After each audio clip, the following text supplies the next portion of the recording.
This is a dangerous groups that we're dealing with now.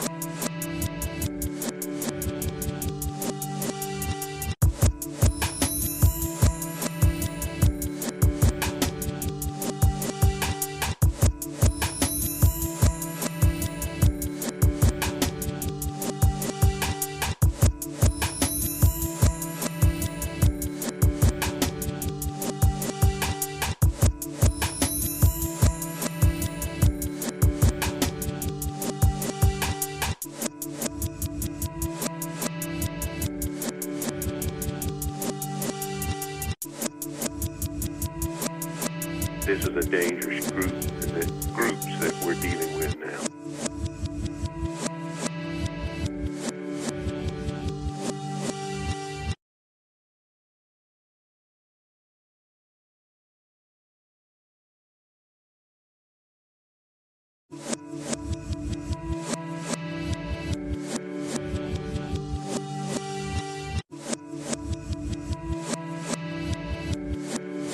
This is a dangerous groups that we're dealing with now.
This is a dangerous groups that we're dealing with now.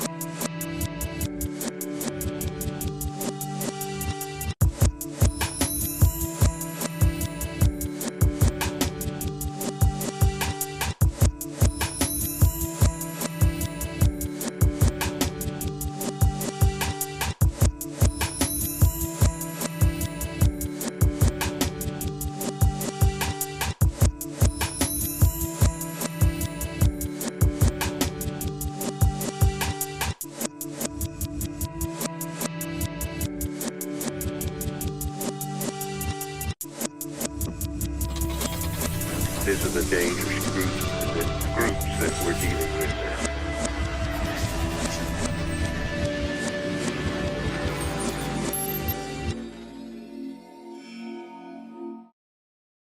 Hey, welcome back, Buffalo Bills fans. Hey, Swank, say it. I thought you were going to say. Oh, really? All right. Welcome to Scott and Swank's draft profile. Guys, this is a little new thing that we're doing at 24/7 Buff Fandemonium. We're going to highlight a player for you once a week, every Sunday. We're going to come on live at 11 o'clock and talk about who we potentially think the Bills are going to get at the 25th pick. And, you know, Swank, I had my wish list up last week, and of course with what the Buffalo Bills did in free agency, it threw it all for a whim, except for one consistent thing. It was the cornerback position. But I know we're going to talk about what happened this past week on the K-Gun Report, 8 o'clock on Tuesday. What's that? I said, oh yeah, we're going to definitely talk about that. I know Jared gave us specific instructions. Don't talk too much about what happened this week because we got to talk about it on the K-Gun Report. It's like, all right, hey man, we got a draft to talk about. Yeah. So big pickups. And first of all, I'd like to thank the 24/7 Buff Fandemonium fans, the Mafia fans, for joining us at 11 o'clock on a Sunday. Oh, hell yeah. Usually we're doing this pre-gaming for the football games on Sunday. So we decided to do something on Sundays just get people, excited about Sunday football. As you see, my partner over there to the left of me, I believe. Life partner. There you go. Swank. What up, everybody? Are you on Twitter? And then can you find us? You can hear our voices. Tell the people where they can hear our voices if they want to. You can hear our voices right now. No, yeah, we are on Twitter. My handle is right here, Swank 247BF. As well as you can follow Scott 247BF, and Jared 247BF. All on the tweets. We're on Instagram at 247 and Facebook. We have a new site that we just launched, a new group called FLX Mafia. So if you're from the Finger Lakes region and you want to represent being in the Bills Mafia, do it. We got a lot of cool stuff coming out just in general as far as announcements and big get-together for the Rager this year that's going to be more local, central into the Finger Lakes, but accessible from the Thruway so that you can come and hang out with us. Yeah, I mean, that's where it is. That's where we're at right now. You're going to be able to listen to this as well as the K-Gun on Apple Podcasts, Spotify, Anchor, anywhere that you get your podcasts from. We just started season 3 of the K-Gun, and it's going out with a bang. We had record numbers and views for last week's show, so that was cool. If you've been here for a while, you know what we're about.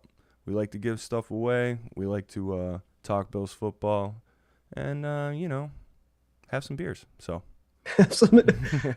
I'm not going to tell you which one's my favorite, but I love them all the same. Let's welcome Ellen Lartz, Christian. Welcome, guys. Jeremy Blair. Brother Jared's on the line here. What up, Jared? Joey Hatch. Guys, you're all here. Ryan Thomas, welcome. We'll talk about Buffalo Bills football in the draft. What we plan on for this show, guys, is we are going to highlight one player every week, like I said, but we're not going to end there. At the end of the show, I'm going to run down, because it's easy to say who the Bills are going to get in the first round, right? So like we do it every year. The Bills should get this guy. It should be this position. I say if you get the position right, you're doing pretty good, because you never know what player. It all's preference on the front office. And we do understand as a fan base that it is the front office that makes the final decision. I talked to Bean and McDermott earlier this morning, and they said don't give away too much information. As ArmChair general managers said, they don't like me and you and Jared to give out too much info. Because we do have a direct line with them. But no, it's understand. Did you take your fans pills this morning? I know, right? We are fans. We it's all what we think and how we feel. And we absolutely love the decisions the front office makes, but we just like to put in our own 2 cents. So what we're going to do is we're going to profile a player, and then we'll go over the rest of the draft real quick by position and possibly who it will be. That way we can give you guys an understanding. Yeah, but we're going to do this weekly leading up to the draft, by the way. And Scotty is draft man extraordinaire. So I'm just here for color mostly, The color commentary. Yeah. But Swank, let's start the show off. I know we've already talked a little bit, but we have a Fandemonium Wheel of Destiny that we're going to spin here. You ready for it? All right, it's coming up. It's there. Guys, if you joined the show last week, left a comment, you were entered on the Fandemonium Wheel of Destiny for a chance to win a Gregory Rousseau signed jersey. So we put your name on the wheel, and we give it a spin. We give it a spin. Give her a spin. Ready? Yeah. Pew! Spin that wheel. Chum, chum, chum. And this is for the last week's show, whoever commented during the show. Good luck, everyone. Here we go. Keely Smith. Keely Smith. Congratulations. Yep. Keely, PM us your address, and we'll get that shipped right out to you as soon as possible. Congratulations, Keely Smith. And that was the K-Gun Report. That was our show that we do every Tuesday. We do have another show this Tuesday with special guest Ranting Ron Tozak. Popular guy. Yeah, he'll be on. Fun. And then the next week we actually have a Levi Wallace. I know he escaped the Buffalo Bills and went to the Pittsburgh Steelers, but it's still a jersey that's signed by an ex-Bills player, so it's always fun. Yeah. And, Levi was – he's one of those stories, man. Like, he got a lot of flack, but he crawled out of nothing and became literally the number 1 corner on our team this year, and he was a big part of why they stayed the number 1 defense, right? Mm-hmm. Like, you can't just take over that title from Tre'Davious White and keep that going. Everybody expected them to have like a slump, right, for him to drop off, but they didn't. They still were a force. And, I think this was a big transitional year for him where people went from targeting him on purpose to pick on him to being like, okay, well, he's at least good enough for me not to seek him out. You know what I mean? So I don't know. Good luck to him. Interesting to me is this McKissick thing. And I sent you guys a little snippet of this. I love Brandon Beane, dude. I love him so much. And I love that he's not afraid to like respectfully dog the Commanders for the way that they handled business. But the most interesting thing, and I wondered about whether this was going to happen or not, is that he would have kept Levi if they didn't make that move. There's so much about it that's sketch, but Beane all but said that was a big deciding factor on, whether or not to let Levi go because it was the same money. So, that's dog shit, dude. Like, it's just, that is not the way you do business. That is not, and the Commanders are not in a position to be pissing off GMs that want to make deals with them. And I guarantee you Beane will not make another deal with them for the immediate future. Like, it's going to be uphill sledding. So for those of you who don't know, J.D. McKissick was signed by the Bills last week with no offers from the Commanders. No offers from the Commanders. Yep. So when the Bills made an offer, that's when they decided to say, hey, we'll match your offer. You could stay right where you are. And that's not kosher as far as GMs go. That's obviously something that's allowed, but it's not kosher. And you're right, Swank. That money would have paid for Levi Wallace had they known that McKissick wasn't going to come. Yeah. So, and I just saw the Commanders, not official site, but their Twitter, one of their popular sites says, get over it, or yeah. And it's like, you know what? You guys do what you got to do for your third string running back. Go, you guys do what you got to do. That was a lot of the comments because I saw that, and what they said was tough shit. That's what it said. And I don't know, man. I guess if that's all you got to hold on to right now, is your third string running back, he would have been a pretty good part of the wheel here that's spinning towards the Super Bowl, and instead he's in Washington, and maybe that's part of it, man. I mean, maybe that's the bragging rights they have. That's the one thing that they could accomplish this offseason was keeping their third string running back. I don't know. And McKissick on you. I mean, man, what do you think you're getting there? It's the same scenario. The weather's not that much different, so it's not like you're going to a warmer climate. Yeah. You'd have got paid here, and you'd be in the playoffs next year. So it's on both of them, but he still had to take the deal, right?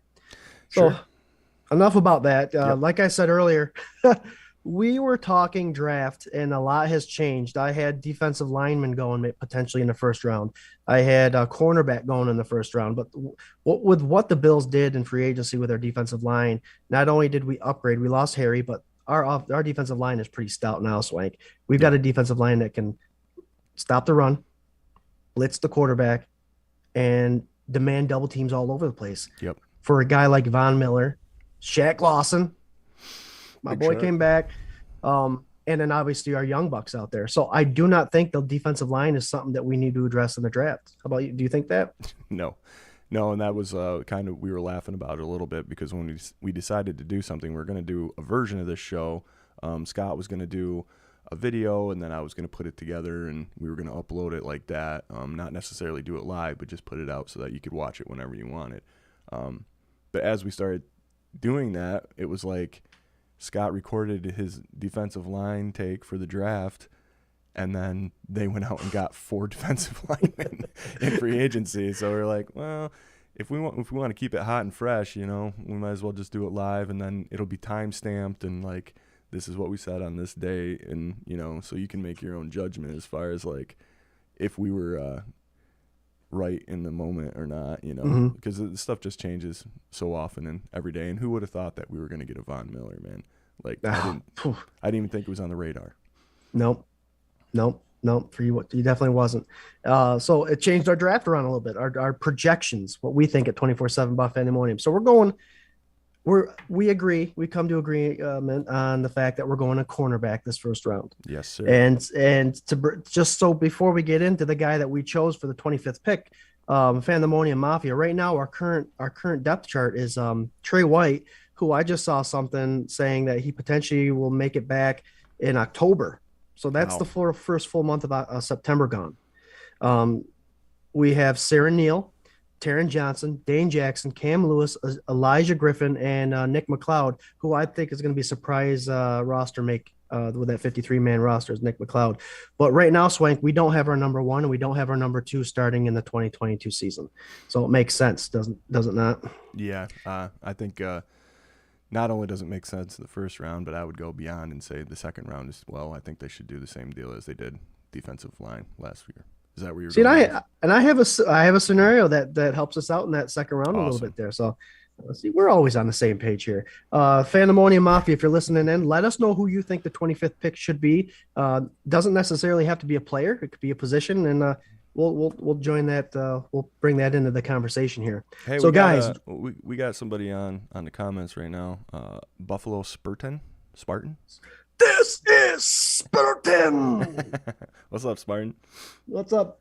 Joey Hatch leaving a bunch of comments down there. Joey Hatch doing well, going back to work on Tuesday. It's from Buffalo Spartan. Buffalo Spartan was out with an injury, finally getting back to work. Good for you, Buffalo. Yeah, buddy. Glad you're feeling Are better. you guys ready for the 2022 NFL draft? In the first round, the Buffalo Bills select at pick 25 Andrew Booth, cornerback out of Clemson. Mm, mm, mm, Booyah. mm. Guys, this guy should excite you. Right off the bat, Jair Alexander is a comparison to him. Go watch him for the Green Bay Packers. He does a good job over there. And the guy wears the number 23, Swank. And as you know, as you guys that listen to the show know, one of my favorite players of all time is Aaron Williams. And he Yes, wore sir. the number 23. And when I watch Andrew Booth play, I know Aaron came over and he went to safety, but they kind of played similarly in college. Aaron Williams was from Texas, ball hawk. The guy could jump. He turned his head in time. He was able to press the wide receiver towards the sidelines. He did so much for that Longhorn defense. And I'm seeing a lot of similarities with a guy like Andrew Booth. And that's why I'm excited about this pick. Many places had all these draft profiles have him being top 5, top 10. It's all over the place with these corners, but I feel that he is someone that could potentially drop to us. What do you think about this guy, Swank? You played for Clemson, 6 foot, almost 200 pounds, very athletic guy. I love him, man. When we were going back and forth real early in this, he actually was the guy that I sent you and was like, hey, man, I think I like this guy. What do you think? But, yeah, man, I think you need that big body. I think you need a physical corner. I think that he checks all the marks. He's got a huge upside. I just think, especially if you're towing the line and Trey's not going to come back until October, and like we've said, and Scott's been saying, you just never know with that injury. Like, that first year is really recovery, getting your feet back underneath you, and you're not back to full speed or as close to full speed as you're going to get until the next season. Mm-hmm. So, I think you got to go all in with CB. And I think Andrew Booth, he's the guy to do it, man. I think he's got a lot of upside.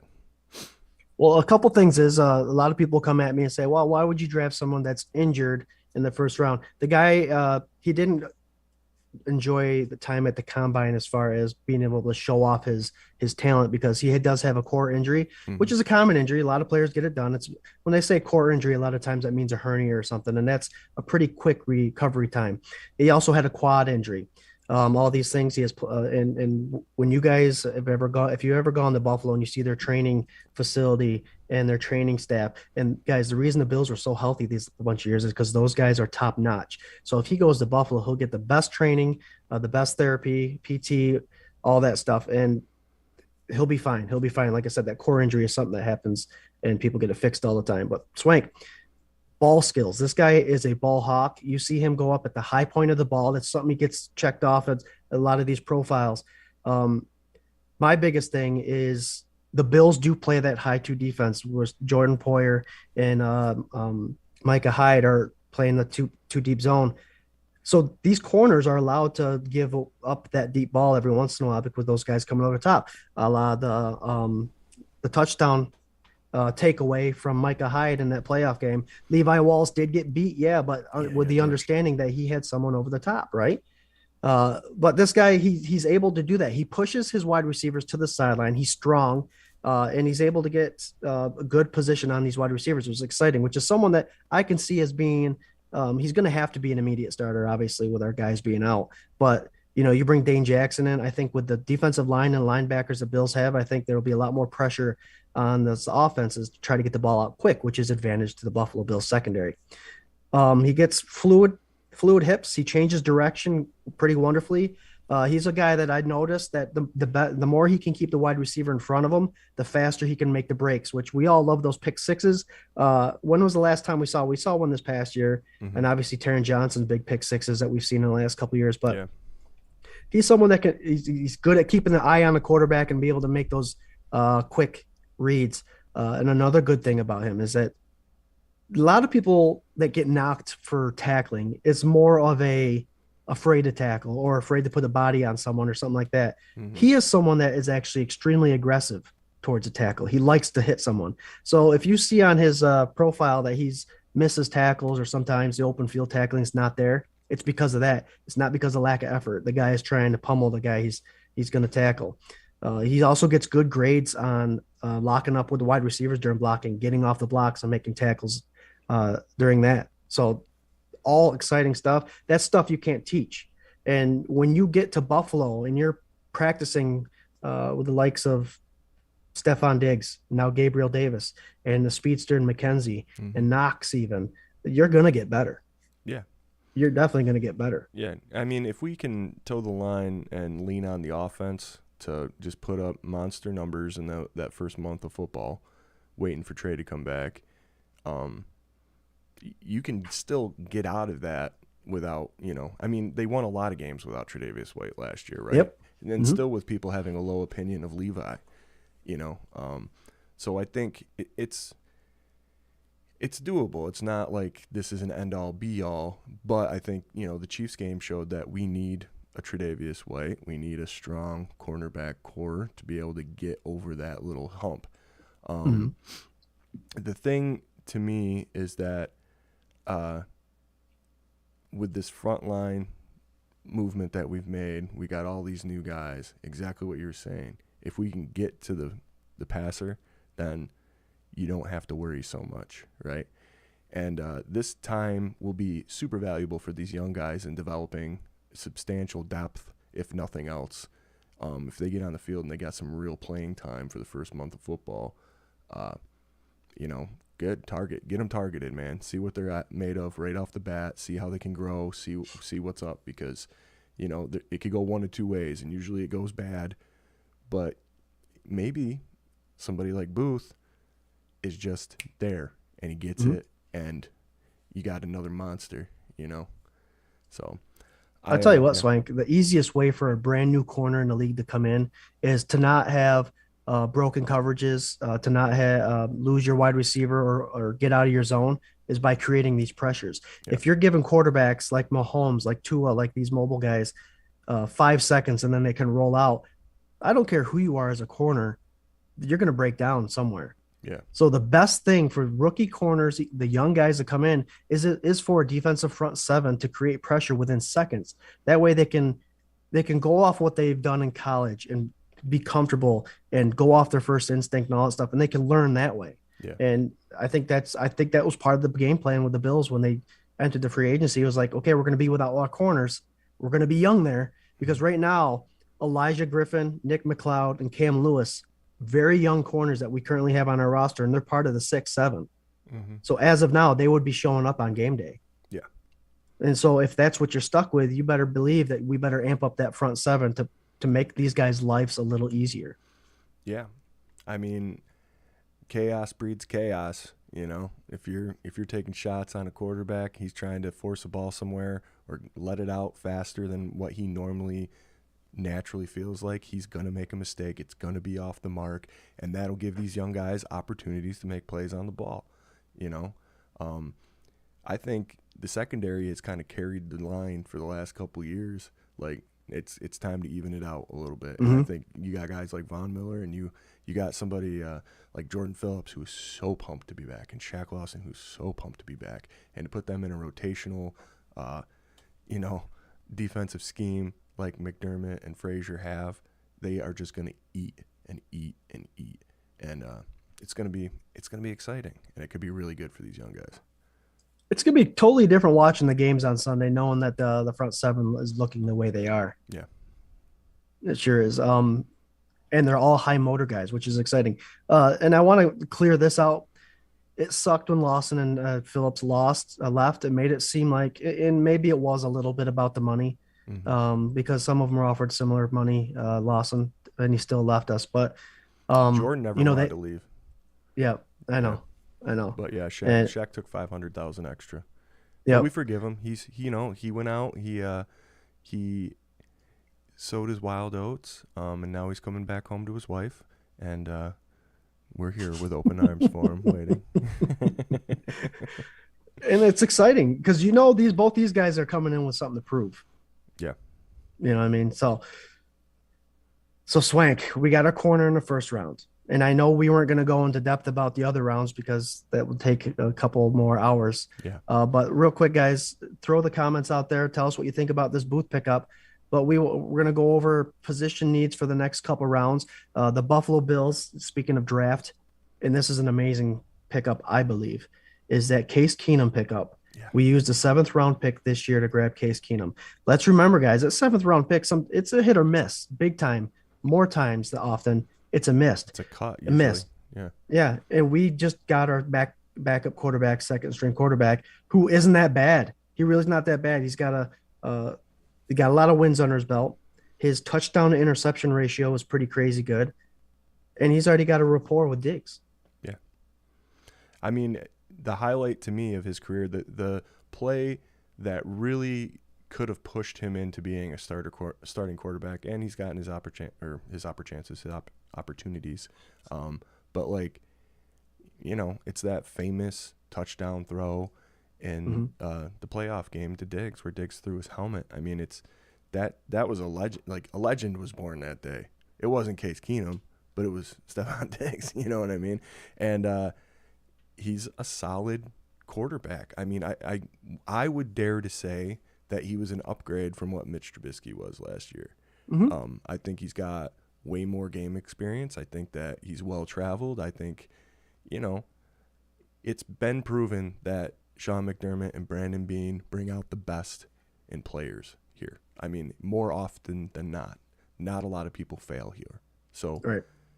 I think it's going to be a great backup plan, a great safety net.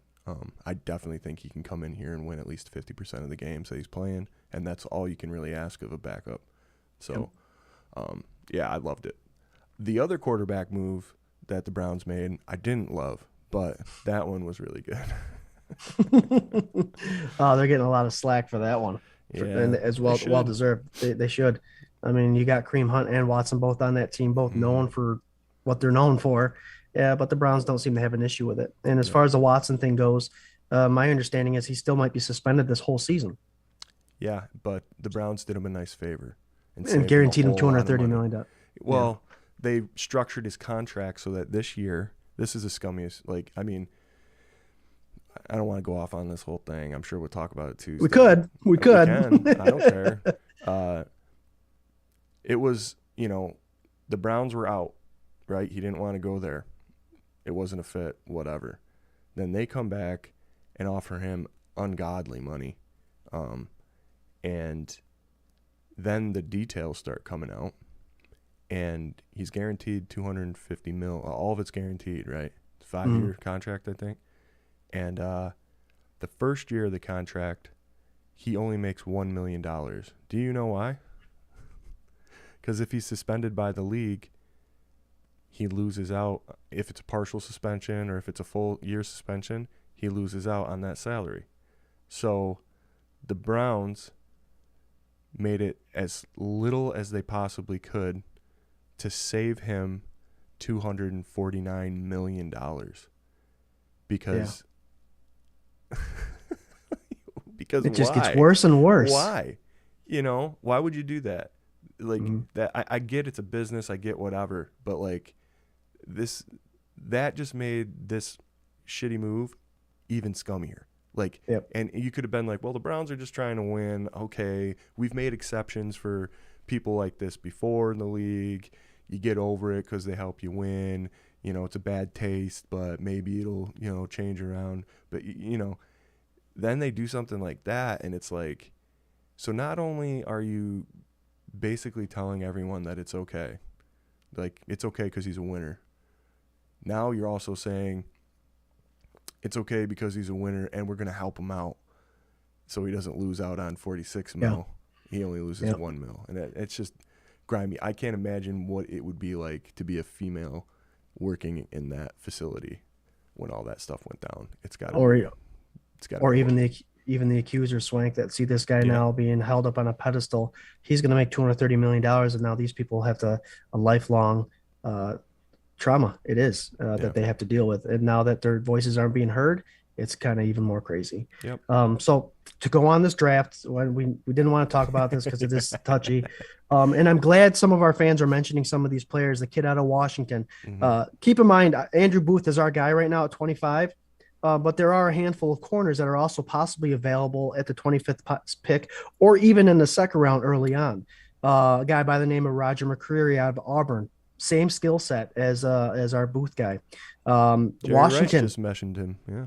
Yep. Washington has a couple of guys by the name of Kyler Gordon, who is a big, strong corner, and his teammate Trent McDuffie, both guys that could potentially fall to Buffalo. And I'm saying if Booth's not available, any one of these guys can fit the bill for Buffalo at 25, and then Kyer Elam from Florida. But you guys are going to like what I'm going to do in the second round here to get one of those guys, because their range is from 20 all the way up to like 40, 45. So something special. So guys, thanks for bringing those guys up. Those guys are for sure corners that could fall to Buffalo at the 25th. So Swank, we got Andrew Booth in the second. What do you? In the first. Yeah, first. And you also agree that a corner should be addressed in the second round. I think double up, man. I go off the, and this is going to be a little controversial, but Rex Ryan, one of the smartest things he ever said was that you can just never have too many cornerbacks, and he'd always pick a corner in every draft, no matter what. And even though I think he's a big fraud joke now, and has been for a while, I think that is very smart. You got to treat it kind of similar to the way that you treat wide receivers, right? They're covering wide receivers. You always have to get one. You need them. Yeah. So, yeah, man, I say double up for sure. 1-2. Yep. And they did that with defensive ends last year. Let's not forget Rousseau and then Boogie Basham. So for the second round, we're going corner. And right now the Bills, I think, have the 57th pick in the second round. I have a trade going on. I went online and I looked up trade values, and I kind of tried to figure out what would be the best way for the Bills to bump up 15, 16 spots. Is it the Commanders? No, it's definitely Commanders are right there though. Believe it or not, they would have been a trade. They would have been a trade value. It's crazy that you're saying it. I have trading up in the second with Baltimore. Now, Baltimore is a team that needs wide receivers, and I think and cornerbacks, and I think Baltimore potentially is going to get their wide receiver in the first round. And because of that, they're getting the receiver. They can afford to bump back a little bit and still gain some draft capital. So Bills would trade a third, their 89th pick, for Baltimore's fourth, and for the Baltimore fourth, and bump up in the second. So Baltimore would bump up in the third, obviously, and we would bump up in the second. Okay. That would leave us, I think, the guys I mentioned earlier, for that second pick, we would have a McCreary. We would have maybe Kyer Elam, Gordon. Any of those guys would be available. And I think if the Bills definitely are going after corner, if they waited to the 57th, I don't think we're going to get anybody that could potentially be a starter. Yeah. But that would be a way that they could get someone that could be a potential starter while Trey White and number 2 are gone. I like that take, man, because I think, especially if you go cornerback first round, and if the Ravens go wide receiver, then they're thinking you're not going corner. So, yeah, we can make this trade, gain a little capital, move up in the third, and then you just take corner. Yep. And I think that's exactly right. I think there's got to be a little bit of friction as far as, like, we're both two very competitive teams in the AFC. So, But you know, there have been crazier trades within divisions and all that before. There has. So, yeah, man, I think I like that a lot. I'd go for it. Who else is up in that area? Do you remember? The Commanders, I believe. The Lions are somewhere in there. The Vikings are somewhere up in there. Vikings just with the Harrison Phillips deal. Maybe Harrison Phillips can help us out and deal with them. Being's a genius. Deal with the trade. The Saints, the Steelers. The Saints are someone that we could definitely trade with because we know what kind of draft capital they're in. They're in trouble. They're making a lot of moves to help improve their their cap space, but they're still in trouble. So to get rid of players and kind of build through the draft would be the cheapest way they could do it. Yeah. But teams like this is what I find interesting too, is a couple weeks ago during the combine, we had all these wide receivers run all these 4.3 40s, speedsters. There's like 8 of them in the draft. And there's a handful of teams that when you look up their draft needs are cornerback or wide receiver. And I believe because of this whole wide receiver class, they might actually bump up or move quick to get those receivers rather than take the corners. Lions, Commanders, Vikings, Ravens, Saints, Steelers, Patriots, and Cardinals are all teams before us that I think might be able to bump to the wide receiver position instead of that cornerback, which is going to fall right into our wheelhouse with the corner. Yeah, I mean, I'm good. Do it. Everybody trade up. Everybody trade up and take a wide receiver. I'm fine with that. And that's like I don't really prioritize wide receiver. I know a lot of people right now are saying that we need one, and they're talking about taking one in the first, and I get the notion. I just think that we got enough of a core, and I think Isaiah is going to have an expanded role. I don't know, like, how crazy you have to go with drafting another wide receiver here. I mean, obviously get one, but I don't think you need to get one in an early round.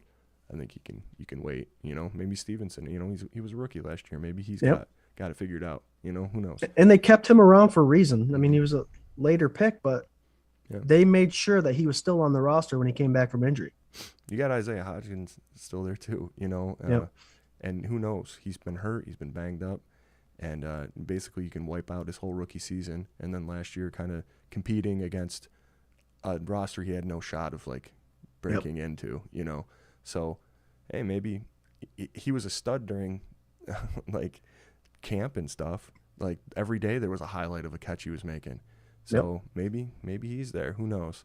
They know. He's still on 2 years of his rookie contract, too. So maybe they may sneak him in. Yeah, why not? But, yeah, I like corner. Then third round, corner, and then fourth round, corner. Well, Swank, I know I'm the draft guy, so I will finish off the draft, guys. We wanted to keep this to about half an hour, 45 minutes, and I'm going to address every need. I'm not going to talk a lot about these players, probably hardly at all, but I want you to know that I did do my research, and I will fill up the roster. So running back, we only have Moss and Singletary. I think this is where around where I would have picked my interior defensive line, second or third round. We don't have to do that anymore. It bumped my running back up to where I believe we can get a guy by the name of James Cook. Guys, and the names I mentioned, go look them up on YouTube, whatever. Their highlights are pretty crazy. Granted, they're highlights. They're only going to show the good, but James Cook out of Georgia, running back, I'm going third round. This will be the third time in 4 years we go third round with a running back. Interior offensive line, what better position to fill in the fourth round than someone that can play both center and guard? If Alec Lindstrom from Boston College is available, I think this is a good spot. There's also a Memphis guard by the name of Parham that could fill this void as well. So there's our interior offensive line. You talked about wide receiver, Swank. As fast as this guy ran his 4.28, Tyquan Thornton out of Baylor, as fast as he ran that, all the mock drafts still have him going fifth, sixth round. I don't know if it's a catching ability, if it's locating the ball. Sometimes when you run as fast as you can, it's a lot different running and catching. So Tyquan Thornton will be available in the fifth round. We get our 4.28 wide receiver, and our class is full there. Klein's gone. We lost a linebacker. I know they brought in Von Miller. Guys, he is an outside linebacker, but he's a 3-4 outside linebacker, which fits right into the wheelhouse as a 4-3 defensive end. Same weight, same height, all that stuff. He fits our mold. So I'm actually filling that linebacker void with a guy by the name of John Ross out of Michigan. A flashy guy. He can go sideline to sideline. He's pretty fast. Interior offensive line, again, Donovan West, Arizona State. We're taking care of that. We lost Feliciano. Boker hasn't signed. Bates is on a tender. So I think we got the veteran of the 33-year-old Saffold. We get 2 rookies in this draft. And then, Swank, you're going to like this one. we lost our 7th pick, obviously, with the trade with Keenum. And so we only have one left. So let's save $1.35 million, get rid of Hawk, and bring in Ariza from San Diego State, the punter. There you go. There's our roster, guys. And just a tidbit, I do think the Bills are going to address the cornerback position. I think Bean's got one more trick under his sleeve as far as free agency goes. But I love our 2 picks in cornerback for the first 2 rounds. I think it's the way the Bills are going to go. Let me know what you guys think about my draft there. Yeah, I threw it up in the comments. And just to be clear, we're going to end every one of these pre-draft shows with a full list of position picks and players based on who we drafted first. So right. I thought it would be interesting to finish out the draft to see how it would end up, like who you would get where and what you would do. And Scotty's got the knowledge to do that, so it's not really that hard for me. But yeah, man, I mean, I think that looks good. Who are we doing next week? What position? The 3 positions I did want to address initially, like I said, this free agency threw us off, was 2 corners, 2 interior defensive lines, and 2 offensive linemen. Mm-hmm. We are going to do one, I think, on McCreary, Gordon, or Trent McDuffie, the cornerbacks. I do want to stick with offensive line. There's a couple, I think there's 2, Kenyon Green and Akua, who won't even reach us. But I think I got to figure out who the other 2 are, what position. It might be, I don't know, it's hard. It's hard. Running back. Maybe we should address the running back in the first round. I know a lot of people that'll like that one. I don't like that. No, I mean, I think you address it for sure, but I don't think first round, man. They're a dime a dozen. You know, right. You can pick them up anywhere. I get a good guy on a rookie contract, fine, but I wouldn't be more comfortable than where you had him, I think. So I think 90% of the fans are going to say corner anyway. So maybe we'll do 2 more corners that they'll make 3. I'll do 2 linemen, and then we'll do whoever best player available is, because some teams actually do that. And I think that, that would be a good way to end it before we get into our draft show. There you go. When is our draft show? It's the night of the draft, which is April 28th. April 28th, yeah, and we'll be doing a probably 4-hour show like we did last year. We're taking calls. I'm sure we got stuff to give away. Basically, there's cameras on Scott, Jared, and myself, and we have some beers, and we talk about the picks, and we make fun of the Dolphins. Well, at least that's what I did last year. And then, just have some food, take some calls, hang out with us in my living room or wherever, probably in the studio this year. But do it up, have a good time. It'll be great. Yes, it will. And Mafia, thanks again for joining us. Every Sunday at 11 o'clock, we're going to do a draft profile. We got the K-Gun Report every Tuesday, 8 o'clock. Special guest, Ron Tozak, Ranting Ron. And then obviously the next fantastic episode that we're doing a special will be the NFL Draft special show. And thank you for joining in today. Let me know what you think. Let us know what you think with the comments below, even after the show. Who are you drafting? That's what we want to know. Yeah, we want to know. All right, guys. Thank you very much. Swank, you want to tell them where they can find us real quick before we head out? Yep, you can get at us on Twitter at 247 Fandemonium. Individually, we all have our own accounts at Swank247BF, at Jared247BF, at Scott247BF. You can get us on Instagram. We got an 8,000 plus member Facebook group, 247BF Facebook group.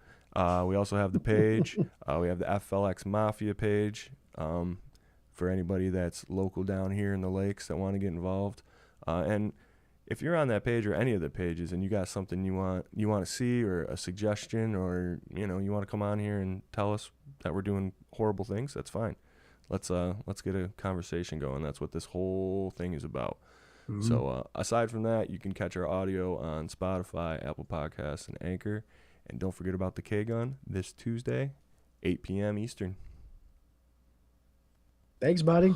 All right, Bills Mafia. Cheers, and go Bills. Go Bills.